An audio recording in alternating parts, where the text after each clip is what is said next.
the record, we were all together when we pushed itong libreng tertiary education nung paano ni President Digong. Maraming naglalabi na huwag ipasa yan.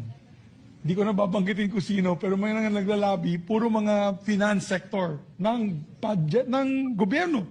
Finance. Sabi nila, walang pera ang gobyerno para sa free tertiary education.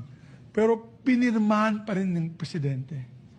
Ako'y umiyak. And when I heard that he signed it, sumigaw din po ako and paiyak po ako. Dahil I said, wow, this is a landmark measure. I think this is a landmark measure for the presidency of then President Digong Duterte. Napaiyak po ako sa tuwa.